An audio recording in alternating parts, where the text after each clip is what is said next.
Mes amis, Dieu veut que nous soyons intègres. Lorsque nous savons ce qui est juste et ce qui est mal, il nous faut faire comme Joseph. Dire un non absolu et définitif. Il faut aussi que je dise non à des chrétiens. Et c'est vrai. Cela arrive dans les questions financières lorsqu'ils veulent trouver quelques avantages en me donnant de l'argent, au marché noir. Lorsqu'ils me proposent un trafic d'argent, de vêtements ou autre.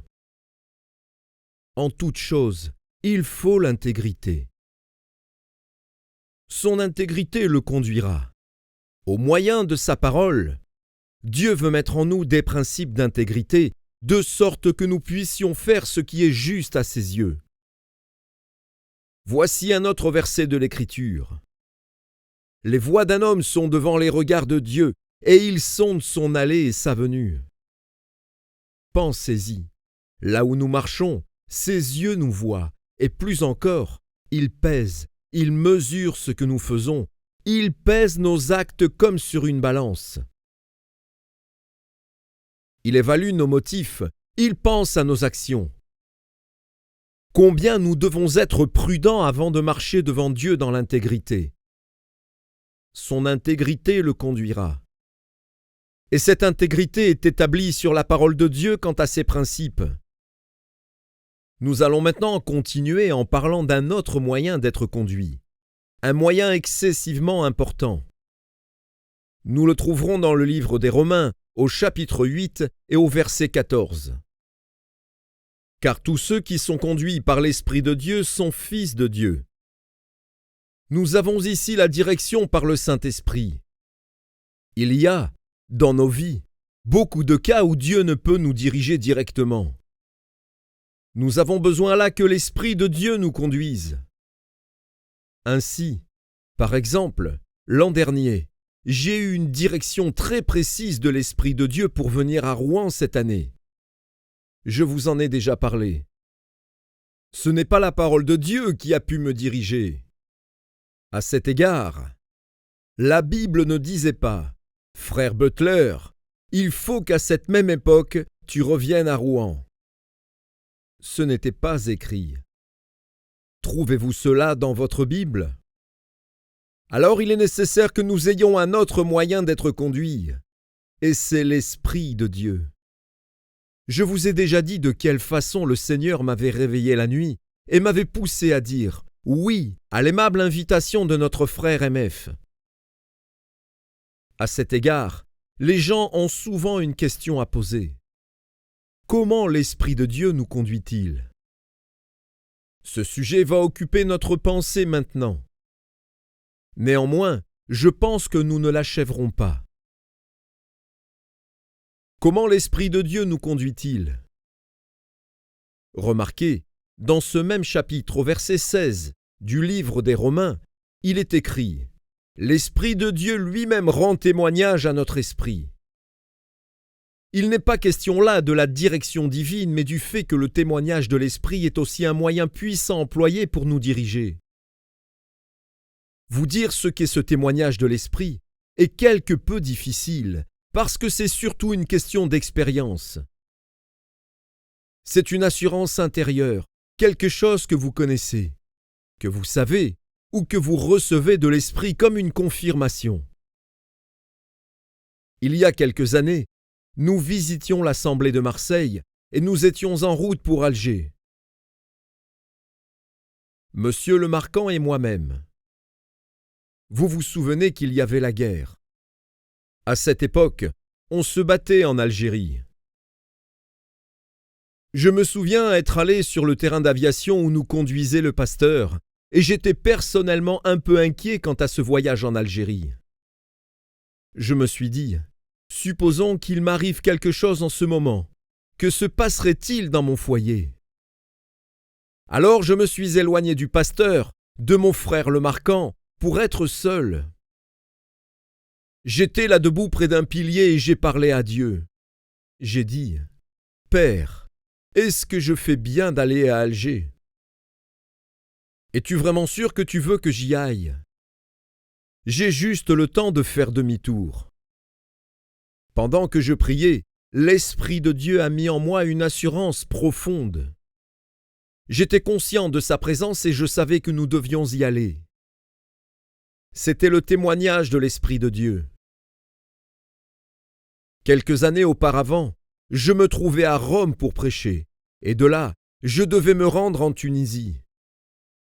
Il y avait des troubles à cette époque dans ce pays, et dans ces cas-là, je pense toujours à mon foyer.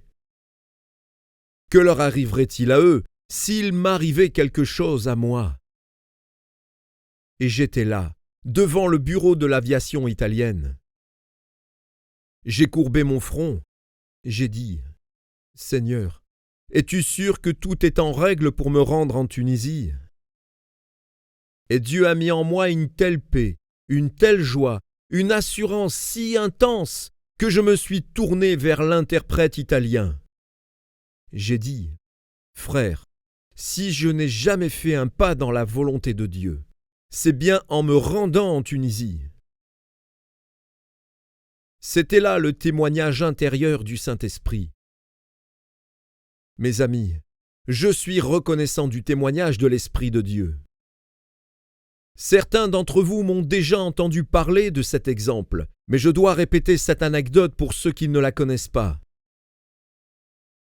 À Tunis, l'interprète et moi-même, nous montions l'une des avenues principales de la ville pour nous rendre dans le quartier arabe. Je voulais visiter quelques boutiques arabes, parce que je trouve ces coins excessivement intéressants. Pendant que nous nous promenions ensemble, l'Esprit de Dieu m'a soudainement et intérieurement révélé une présence. Ce témoignage était si intense que j'ai senti que j'étais dans un danger imminent.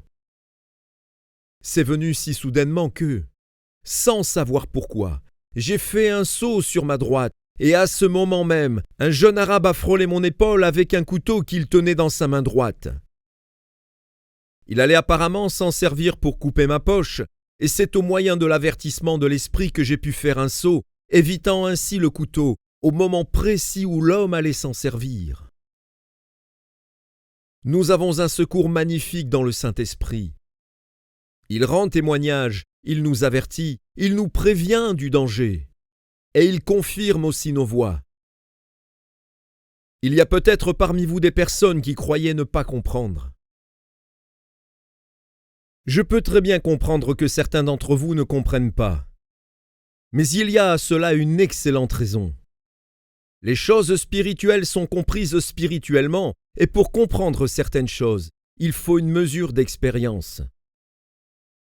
Je crois aussi ceci, c'est que quelques-uns ont fait des expériences, mais vous ne saviez pas ce qu'étaient ces expériences. Peut-être maintenant, direz-vous dans votre cœur, « Oh, maintenant je sais ce qu'était cette expérience. C'était là le témoignage du Saint-Esprit. » Il est nécessaire d'avoir l'enseignement du Saint-Esprit pour connaître cette expérience. Le Saint-Esprit de Dieu rend témoignage. Je me sers constamment de ce témoignage de l'Esprit. Le Seigneur ne me dit pas, « Frère Butler, tu vas parler, ce soir, sur la parabole du semeur. » Ainsi le Seigneur parlera. Il ne me dit rien de la sorte sur le sujet que je dois aborder. Cependant, l'an dernier, je savais que je parlerais aux serviteurs sur la faillite de Saül, et j'ai attendu toute l'année pour vous parler de ce sujet-là. Ce message, je l'ai reçu pour vous dans l'hôtel de Nice, ici à Rouen, il y a 1 an. Maintenant, n'allez pas à l'hôtel de Nice, croyant que vous allez recevoir là une révélation. Rien ne se produirait.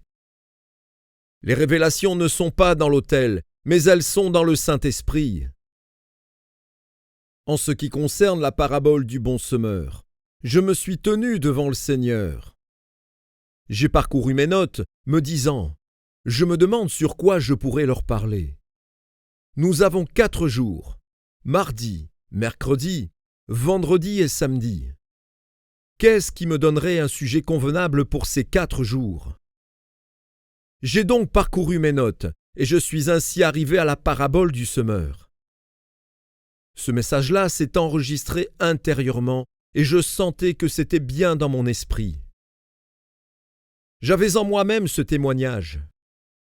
C'est cela. Je n'ai pas entendu de voix audible, je n'ai pas entendu un ange me parler, je n'ai pas entendu parler le Saint-Esprit.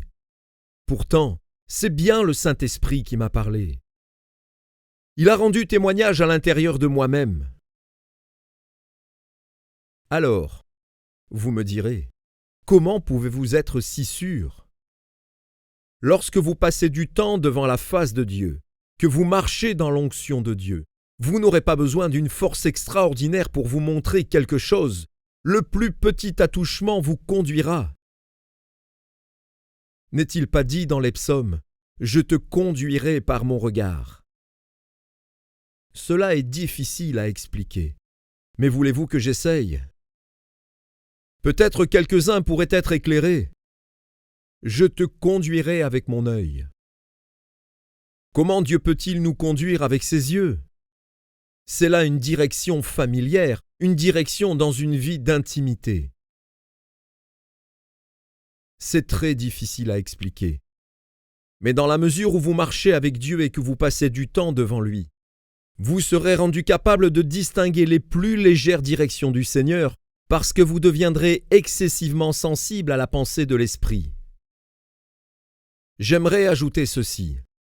Lorsque j'étais un jeune garçon, des parents sont venus, un jour, nous visiter, et évidemment, maman voulait que son garçon se tienne convenablement. Je n'étais pas un garçon tellement sage. Il y avait du gâteau et du café, et voici comment je mangeais le gâteau. Voici comment je buvais le café. Ma mère parlait avec les parents que nous recevions, pendant que je faisais du bruit en mangeant et en buvant. Tout à coup, il y a eu un moment de silence. Elle s'arrête de parler. J'ai regardé dans sa direction. Alors, elle m'a donné une direction, me fixant de son regard. Je te conduirai avec mes yeux. Elle n'a pas prononcé une seule parole, mais je comprenais très bien ce qu'elle voulait me dire. Je savais très bien que si je n'observais pas sa direction, je recevrais d'elle, un peu plus tard, d'autres directions. J'ai l'impression que vous me comprenez. L'idée, la voici, mais c'est excessivement difficile à expliquer car, en fait, c'est une explication qui ne satisfait pas parce que c'est une chose que vous devez apprendre, expérimentez vous-même. Le fait que Dieu nous parle de cette direction par son regard implique un rapport extrêmement étroit avec Dieu. Vous serez prêts à voir ses yeux, de sorte qu'il pourra vous conduire d'une façon très intime, sans se servir de grands moyens.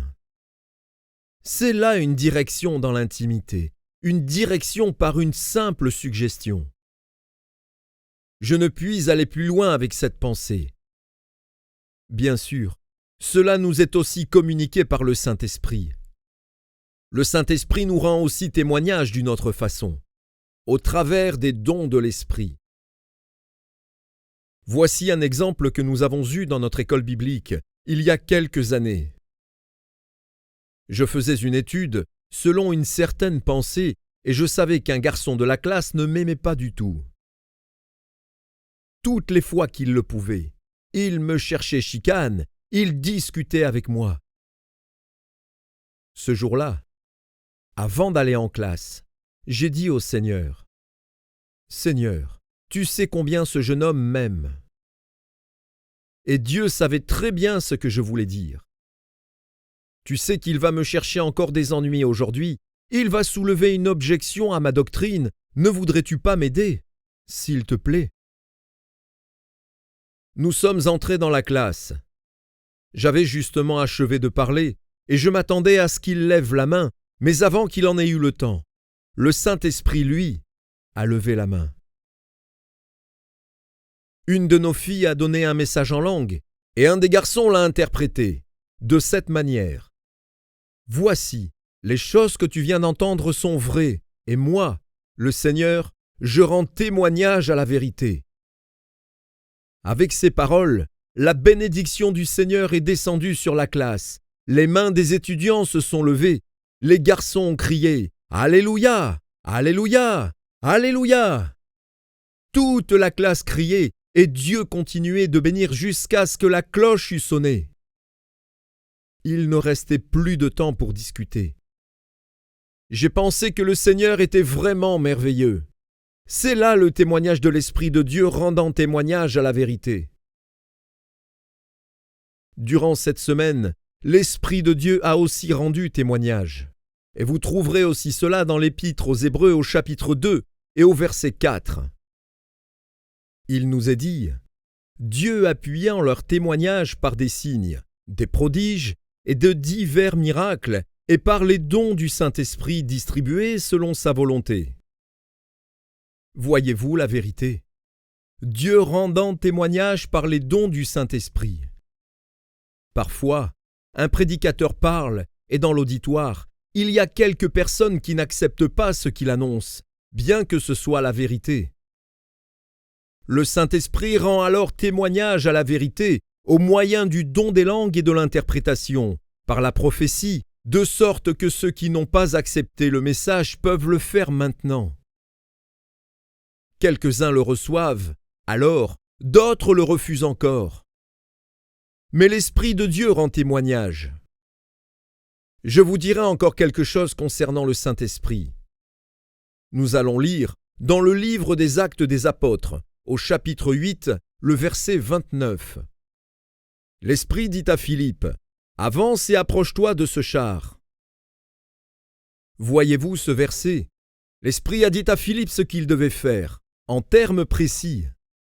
C'est la voix de l'Esprit de Dieu qui a parlé au-dedans de son être.